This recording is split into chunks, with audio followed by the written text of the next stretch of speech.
So mga tol, matapos po ang virtual press conference ni former 3 Division World Champion General Casimero kahapon para sa paparating niyang laban dito kay Saul Sanchez ngayong October 30 na magaganap sa Japan, kung saan kinall out pa nga po dyan ni Casimero mga tol si Naoya Inoue na maglaban na daw sila dahil siya lang daw ang bukod tanging makapagbibigay na magandang laban at makakatalo kay Inoue. Pagkatapos nga po ng press con mga tol, agad-agad nag-post si Casimero sa kanyang social media account at ito ang pagkakasabi: "Sa pagkakaalam ko, ang halimaw hindi namimili ng kalaban.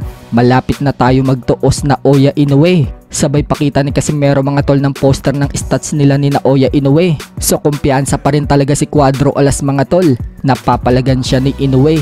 Maging ang mga fans ni Cuadro Alas mga tol naniniwala na matutuloy pa rin ang laban ng Casimero versus Inoue. Kung matatandaan kasi mga tol, nagpahayag itong co-promoter ni Inoue na si Bob Arum na lalaban daw ngayong December si Inoue sa rank number 1 contender na si Sam Goodman sa Japan. Pagkatapos daw niyan, muling lalaban si Inoue sa April 2025 sa US sa isang high profile boxer. Pero hindi nga po pinangalanan ni Bob Arum mga tol kung sino itong boksingero. So inaasahan nga po ng mga fans ni Cuadro Alas mga tol na sana daw si Casimero na yung tinutukoy na boksingero ni Bob Arum na makakalaban ni Inoue sa April. So hindi nga po natin alam mga tol kung si Casimero nga ba yung makakalaban ni Inoue sa April hanggat hindi pa pinapangalanan ng kampo ni Inoue kung sino yung high profile boxer na yan. Mananatili muna tayong tikom. Malay natin mga tol, si Murodjon Akhmadaliev pala yung tinutukoy ni Bob Arum o ibang boxer na hawak ng top rank. Naghahabol din kasi itong si Akhmadaliev kay Inoue dahil siya ang mandatory sa WBA, habang si Casimero mga tol hindi pa rin nagiging mandatory.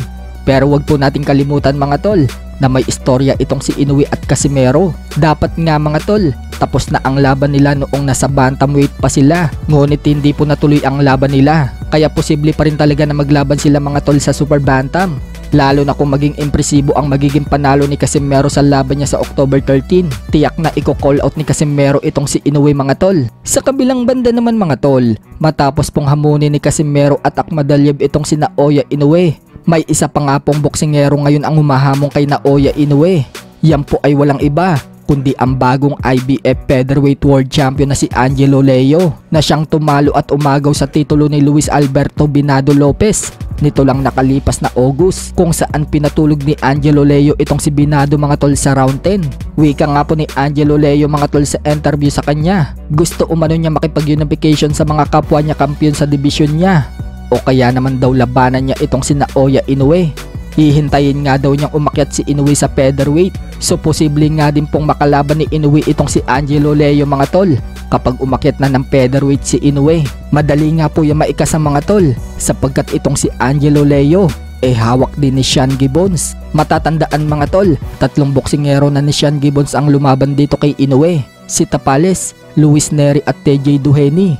Kaya hindi na tayo magtataka mga tol na baka makalaban din ni Inoue itong si Angelo Leo kapag umakyat na si Inoue.